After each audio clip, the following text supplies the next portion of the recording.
വിജയേട്ടാ നമസ്കാരം. നമസ്കാരം. വിജയേട്ടാ, ഈ FCRA നിയമം വന്ന ശേഷം, ഭേദഗതി വന്ന ശേഷം നമ്മുടെ രാജ്യത്ത് ഒരുപാട് കാര്യങ്ങൾ, ഒരുപാട് വാർത്തകൾ നമുക്ക് ലഭിക്കുന്നുണ്ട്. അത് ഒരുപാട് വാർത്തകൾ പുറത്തു വരുന്നുണ്ട്. അപ്പൊ നമ്മൾ തന്നെ കഴിഞ്ഞ ദിവസം വാർത്ത എടുത്തു, ഈ ഡെബിറ്റ് കാർഡ് ഉപയോഗിച്ച് വിദേശ പണം ഒരുപാട് 6.5 കോടി രൂപ അടക്കം. വിജയേട്ടൻ പറഞ്ഞ വാർത്തയാണ് അത് ഒരുപാട് നമ്മുടെ പ്രേക്ഷകർ ശ്രദ്ധിക്കുന്നുണ്ട് ആ വാർത്ത. രണ്ടാമത്തെ കാര്യം, TCS-ലെ ഈ ജിഹാദിന്റെ വാർത്ത പുറത്തു വരുന്നു. അങ്ങനെ പല പല സ്ഥലങ്ങളിൽ പല പല വാർത്തകൾ പുറത്തു വരുന്നു. എസ്പെഷ്യലി ഈ വാർത്തകളൊക്കെ പുറത്തു വരുന്നത് ഈ FCRA ഫണ്ടുകൾ അല്ലെങ്കിൽ വിദേശ ഫണ്ടുകൾ സ്വീകരിക്കുന്ന പല കോർപ്പറേറ്റ് സ്ഥാപനങ്ങൾ, പിന്നെ പല ചാരിറ്റി ഓർഗനൈസേഷനുകൾ, ഇവരൊക്കെ വലിയ രീതിയിൽ പ്രതിസന്ധിയിലായിട്ടുണ്ട്. അപ്പോ ഈ കന്നന്തിരിവ് കാണിക്കുന്ന ആൾക്കാരെല്ലാം ഒന്ന് ഞെട്ടിയിട്ടുണ്ട്. പോരാത്തതിന് അവർക്ക് ഈ ഫണ്ട് നിലച്ചതോടുകൂടി അവരുടെ പല പ്രവർത്തനങ്ങളും പുറത്തു വരുന്നുണ്ട്. ഇപ്പോ ഇതിന് പിന്നാലെ ഒരു ഞെട്ടിക്കുന്ന വാർത്ത ആസാമിൽ നിന്ന് പുറത്തു വന്നിട്ടുണ്ട്. അസാമില് നമ്മൾ വിചാരിക്കുക പോലുമില്ല, ഈ നിവാരൺ കേന്ദ്രം മലയാളത്തിൽ പുനരധിവാസ കേന്ദ്രം, ഈ റീഹാബിലിറ്റേഷൻ സെന്റർ. അപ്പൊ ഈ റീഹാബ് ജിഹാദ് എന്ന് പറഞ്ഞ ജിഹാദ് ഇപ്പൊ പുറത്തു വരുന്നുണ്ട്. ആസാമിൽ ഞെട്ടിയിരിക്കുകയാണ്. അതുകൊണ്ട് തന്നെ ആസാമിൽ ഇപ്പൊ സമ്പൂർണ്ണമായിട്ട് വ്യാപകമായിട്ടുള്ള റെയ്ഡുകൾ അവിടെ നടക്കുന്നുണ്ട്. ഈ റെയ്ഡ് നടക്കുമ്പോഴുള്ള പ്രശ്നം എന്ന് പറഞ്ഞാൽ, ഈ റീഹാബ് ജിഹാദ് പുറത്തു വന്നതിന് പിന്നാലെ ഈ പോലീസ് വരുമ്പോൾ ഈ റീഹാബ് ജിഹാദ് നടത്തുന്ന ഈ പ്രവർത്തകർ, യുവാക്കൾ, ഇവർ പോലീസിനെ പേടിച്ചിട്ട് ഈ വലിയ കെട്ടിടങ്ങളുണ്ടല്ലോ, ഈ 5 നില 6 നില കെട്ടിടങ്ങൾ, ഇവരുടെ ആ ബിൽഡിംഗ് അതിന്റെ മുകളിൽ നിന്ന് എടുത്ത് ചാടുകയാണ് താഴോട്ട്. ചാടി ചില ആൾക്കാർ താഴെ വീണ് കൈയും കാലും ഉടഞ്ഞ് പോലീസിന്റെ കയ്യിൽ അകപ്പെടുന്നുണ്ട്. ചില ആൾക്കാർ മരണപ്പെടുന്നുണ്ട് എന്നുള്ള റിപ്പോർട്ടുകൾ പുറത്തു വരുന്നു. ഈ അസമിലെ ധൂപ്രിയിലുള്ള ഗൗരിപൂരിലുള്ള നിവാരൺ പുനരധിവാസൻ കേന്ദ്രത്തിൽ ഇപ്പോ ഒരു വാർത്ത പുറത്തു വന്നിട്ടുണ്ട്. അവിടെ വരുന്ന പെൺകുട്ടികളെ ക്രൂരമായി ഇവർ പീഡിപ്പിക്കുന്നു, ഒന്നാമത്തെ കാര്യം. രണ്ടാമത്തെ കാര്യം, നിർബന്ധിതമായി ഇവരെ ബീഫ് കഴിപ്പിക്കുന്നു എന്നുള്ളതാണ്. രണ്ടാമത്തെ കാര്യം, ഇവരെ കൊണ്ട് വ്യാപകമായി ജോലി ചെയ്യിക്കുന്നു. പോരാത്തതിന് മതപരിവർത്തന ഭീഷണി ഉയർത്തുന്നു എന്നുള്ളതാണ് റിപ്പോർട്ട്. അപ്പൊ ഈ രോഗികൾ ഈ ഇടയ്ക്ക് പരാതിപ്പെട്ടതിനെ തുടർന്ന് പോലീസ് വലിയ റെയ്ഡാണ് നടത്തിയത്.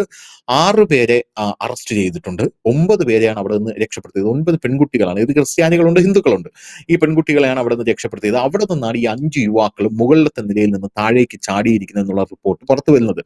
അപ്പോ അങ്ങനെയുള്ളൊരു സാഹചര്യത്തിൽ വലിയ രീതിയിലുള്ള ചർച്ചയ്ക്ക് ഇത് TCS പോലെ നമ്മുടെ രാജ്യമെമ്പാടും വഴിവെച്ചിട്ടുണ്ട്. നാഷണൽ മീഡിയാസ് ഒക്കെ ഇത് ടേക്കപ്പ് ചെയ്തിട്ടുണ്ട്. പക്ഷെ കേരളത്തിലെ മീഡിയാസ് സ്വാഭാവികമായിട്ടും അവർ എടുക്കില്ല.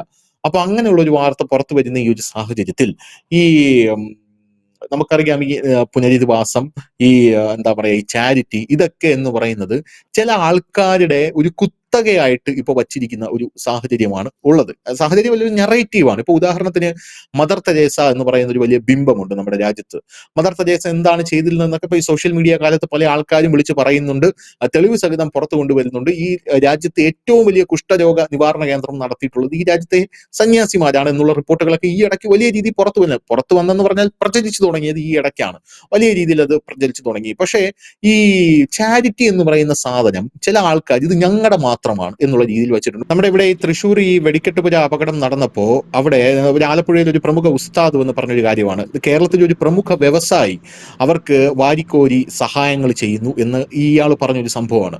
പക്ഷെ ഇയാൾ ഈ പച്ചയ്ക്ക് പറയുകയാണ്, അതായത് ഞങ്ങൾ മുസ്ലിങ്ങൾ അത് ചെയ്യുകയാണ്, നിങ്ങൾ ഹിന്ദുക്കൾ അത് ചെയ്യുന്നില്ല എന്ന് ഇയാൾ ഇങ്ങനെ പച്ചയ്ക്ക് പറയുകയാണ്. പക്ഷെ അയാൾ സംഘികളാചാരിയാണ് പറയുന്നത്. അയാൾ പറയുന്നത് ശശികല ടീച്ചർ ചെയ്യുന്നുണ്ടോ, RV ബാബു ചെയ്യുന്നുണ്ടോ, മറ്റവർ ചെയ്യുന്നുണ്ടോ, മറിച്ചവർ ചെയ്യുന്നുണ്ടോ, അത് അയാൾ ഫോക്കസ് ചെയ്യുന്നത് ഹിന്ദു സമൂഹത്തെയാണെന്ന് കേൾക്കുന്ന എല്ലാവർക്കും അറിയാം. അയാളിപ്പോ എയറിലാണ്.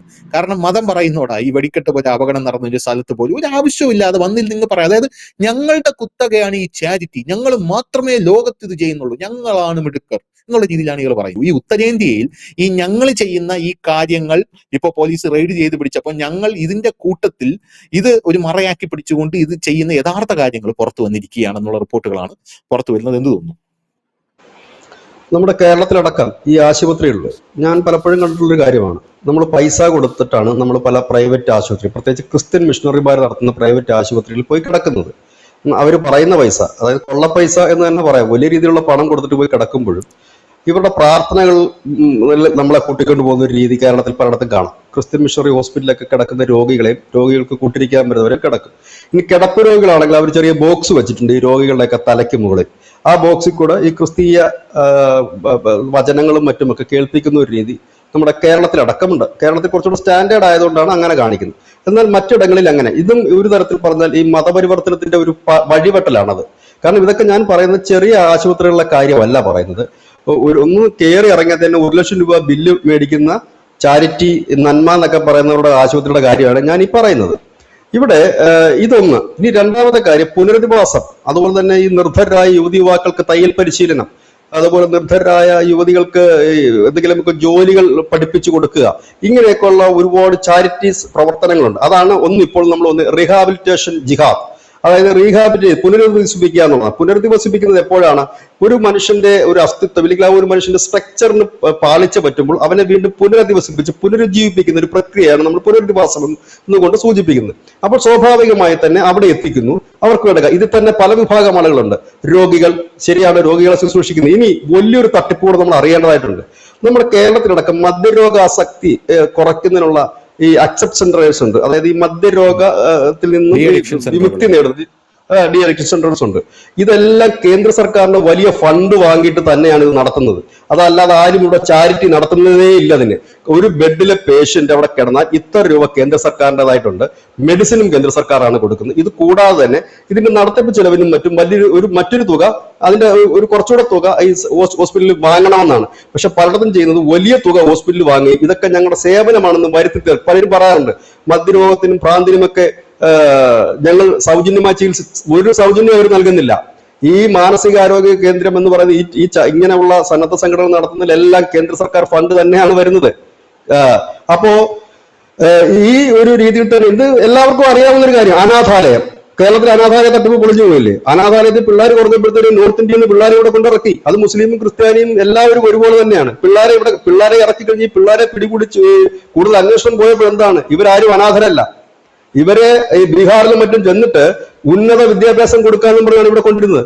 ഇവിടെ കൊണ്ടുവന്നിട്ട് ഈ കുട്ടികളെ ഒന്നുകിൽ യത്തീനാക്കും അല്ലെങ്കിൽ അനാഥമാക്കും. അനാഥമാക്കി രണ്ട് രീതിയിലാണ് പൈസ ഉണ്ടാക്കുന്നത്. ഒന്ന്, സർക്കാരിന്റെ ആ ഒരു സബ്സിഡിയും ഫണ്ടും കാര്യങ്ങളെല്ലാം വാങ്ങിയെടുക്കും. രണ്ടാമത്തെ കാര്യം, ഈ കുട്ടികളുടെ ചിത്രങ്ങളും വീഡിയോകളും ഉപയോഗിച്ചുകൊണ്ട് വിദേശത്തു നിന്നുള്ള NGO ഫണ്ടുകളും വാങ്ങിയെടുക്കും. രണ്ട് തട്ടിപ്പ് അതിനകത്ത് നടക്കുന്നുണ്ട്. ഇതെല്ലാം പകൽ പോലെ വ്യക്തമാണ്. അതായത് ഇവിടെ ചെയ്യുന്നത് ഓസിന് ചെയ്യുന്ന പരിപാടികളല്ല. ഇനി ഈ കുഷ്ഠരോഗം നിർമ്മാർജ്ജനം ചെയ്തത് മദർ തെരേസ ആണെന്നൊക്കെ പറഞ്ഞ് ഈ ഏഷ്യയിലെ തന്നെ ഏറ്റവും വലിയ കുഷ്ഠരോഗ നിർമ്മാർജ്ജന കേന്ദ്രം എന്ന് പറഞ്ഞ കുഷ്ഠാശ്രമമാണ് വാരണാസിയിലുള്ളത്. കുറഞ്ഞപക്ഷം ഇന്ത്യക്കാരായ നാം അത് അറിഞ്ഞിരിക്കണം. ഏഷ്യയിലെ തന്നെ. അത് ഇന്നലെ തുടങ്ങിയതല്ല. മദർ തെരേസയൊക്കെ വരുന്നതിന് വർഷങ്ങൾക്ക് മുമ്പ് തുടങ്ങിയ സാധനമാണത്, കുഷ്ഠാശ്രമം എന്ന് പറയുന്നത്. അവിടെയാണ് 10,000-കണക്കിന് രോഗികളെ 5 പൈസ പോലും വാങ്ങാതെ ഈ കുഷ്ഠരോഗം മാറ്റുന്നത്. ഇവിടെ ബിസിനസ് ക്ലാസ്സിൽ മാത്രം യാത്ര ചെയ്തിട്ടുള്ള ഒരാളാണ് ഈ പറയുന്നത് മദർ തെരേസ. അവർ സാധാരണ വിമാനങ്ങളിൽ യാത്ര ചെയ്തിട്ടില്ല. പാവങ്ങളുടെ അമ്മ എന്നാണ് പറയുന്നത്. സ്വിസ് ബാങ്കിലുള്ള അക്കൗണ്ടിനെ കുറിച്ചൊക്കെ വരുന്നുണ്ട്, ചർച്ചകളൊക്കെ ഒരുപാട് നടക്കുന്നുണ്ട്. ഇപ്പൊ അവർ പറയാറില്ല, എങ്ങും മദർ തെരേസയെ കുറിച്ച് പൊക്കി പിടിച്ച് നടക്കാറില്ല. അപ്പൊ ഇങ്ങനെ ഒരുപാട് കാര്യങ്ങൾ പ്രചരിപ്പിച്ചിട്ട് അതെല്ലാം ഇപ്പൊ പൊളിയുന്ന ഒരു കാലഘട്ടത്തിലാണ് നിൽക്കുന്നത്. അതായത് ഈ കോർപ്പറേറ്റ് സ്ഥാപനങ്ങളിൽ നടക്കുന്ന മതവിവർത്തനം വരുന്നു. ഇതിനകത്ത് എന്താ ക്രിസ്ത്യൻ അല്ലെങ്കിൽ മുസ്ലിം എന്ന് വേർതിരിവില്ല. എല്ലാവരും ഒരേ കാര്യം തന്നെയാണ് ചെയ്യുന്നത്. അതായത് രണ്ടു കൂട്ടരും ഒരേ രീതിയിൽ തന്നെ ഒരേ പാറ്റേണിൽ തന്നെയാണ്. ഇത് പറയുമ്പോഴാണ് മറ്റൊരു കാര്യം, SDP പുതിയ സംഘടന രൂപീകരിക്കുന്നുണ്ട് പോപ്പുലർ ഫ്രണ്ടിന്റെ സമാനമായിട്ട് എന്ന് മനസ്സിലാക്കാൻ പറ്റുന്നത്. തിരുവനന്തപുരത്ത് വെച്ച് 20-ാം തീയതിയോ മറ്റോ അതിന്റെ അടുത്ത മാസമോ അങ്ങാണ്ട് അതിന്റെ ഉദ്ഘാടനമൊന്നും കേൾക്കുന്നു. ഡെമോക്രസി യൂത്ത് ഡെമോക്രാറ്റ്സ് എന്ന് പറഞ്ഞിട്ട് അങ്ങോട്ടാണ് സംഘടനയുടെ പേരെന്ന്. നിങ്ങൾ വാർത്ത കണ്ടു, അതിന് സ്ഥിരീകരണമൊന്നുമില്ല, അത് അറിയേണ്ടതായിട്ടുണ്ട്. അപ്പോൾ ഇത്തരത്തിലാണ് ഇങ്ങനെ കാര്യങ്ങൾ പോകുന്നത്. ഇതിനാണ് ഇപ്പോൾ പിടുത്തം വീണിരിക്കുന്നത്. അസാമിൽ ഹിമന്ത ബിശ്വ ശർമ്മ മിടുക്കനായ മുഖ്യമന്ത്രി ആയതുകൊണ്ട് ഇത്തരം ചെറിയ നീക്കങ്ങൾ പോലും തടയിടുന്നുണ്ട്. ഇവിടെ ഇപ്പോൾ അത് തുടങ്ങി വെച്ചിരിക്കും. ഇനി വരാൻ പോകുന്ന ദിവസങ്ങളെല്ലാം രാജ്യം ചർച്ച ചെയ്യാൻ പോകുന്നത് ഇത്തരം ഈ പുനരധിവാസ കേന്ദ്രങ്ങളിൽ, ആതുര ശുശ്രൂഷ കേന്ദ്രങ്ങളിൽ, ഒപ്പം തന്നെ ഈ ചാരിറ്റി പ്രവർത്തനങ്ങളുടെ മറവിൽ ഇതുകൊണ്ടുള്ള രോഗികളെയും നിർദ്ധരെയും കൊണ്ടുവന്ന് മതം മാറ്റുന്ന ലോബികളുടെ ആ മറവിൽ ഇവിടെയൊക്കെ നടക്കുന്ന സംഭവങ്ങളുടെ ഒരു വലിയ കഥയാണ് ഇനി വരാൻ പോകുന്ന ദിവസങ്ങൾ ഈ രാജ്യം ചർച്ച ചെയ്യാൻ പോകുന്നത്. അപ്പൊ ഒരുപക്ഷെ നമ്മുടെ കേരളത്തിലെ മാധ്യമങ്ങൾക്ക് ഇന്നല്ലെങ്കിൽ നാളെ ഇത് കൊടുത്തേ പറ്റൂ. കാരണം ഇത് വലിയ ചർച്ചയായി തുടങ്ങാൻ പോവുകയാണ്. കാരണം ഇത് എല്ലാവർക്കും അനുഭവമുള്ളൂ. ഞാൻ ആദ്യം ആശുപത്രിയുടെ കഥ പറഞ്ഞത് എന്തിനാന്ന് വെച്ചാൽ കേരളത്തിലുള്ളവർക്ക് വളരെ സിമ്പിൾ ആയിട്ട് കാര്യം മനസ്സിലാകാൻ വേണ്ടിയിട്ടാണ് ഞാൻ ആശുപത്രിയുടെ കഥ പറഞ്ഞത്.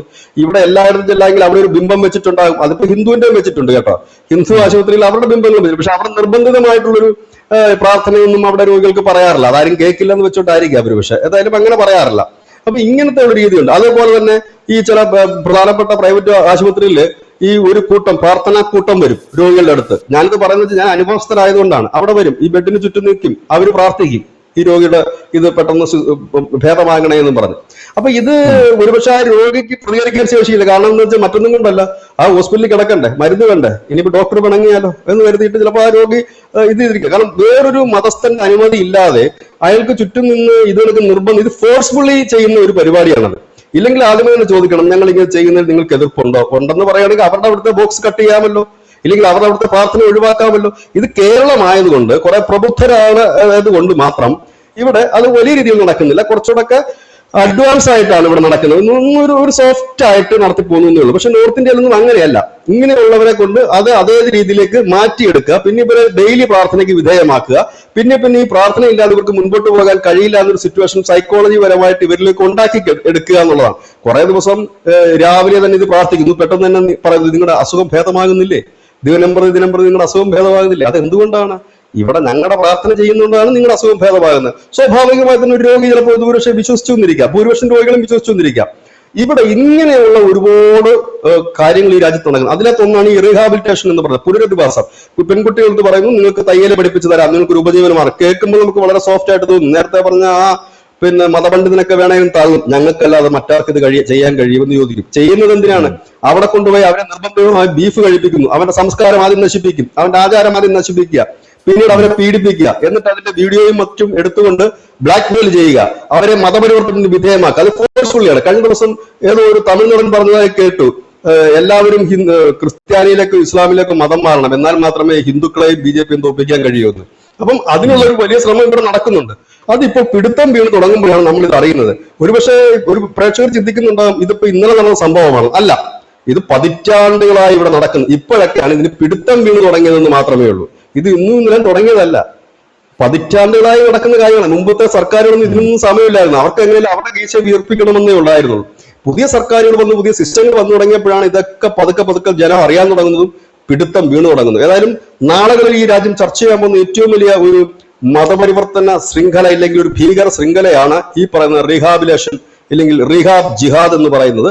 അത് ചർച്ച ചെയ്യപ്പെടുക തന്നെ ചെയ്യുമെന്നുള്ളതാണ്. ഏതായാലും നമ്മൾ അതിനൊരു തുടക്കം ഇടുന്നു എന്ന് മാത്രമേ ഉള്ളൂ. കേരളത്തിൽ ഇതിപ്പോ ആദ്യം ഈ ഒരു വിഷയം എടുത്ത് ചർച്ചയ്ക്ക് വെക്കുന്നത് തന്നെ ഇതൊരു ചർച്ചയാകണം, ജനം അറിയണമെന്ന് ആഗ്രഹിക്കുന്നതുകൊണ്ട് മാത്രമാണ്.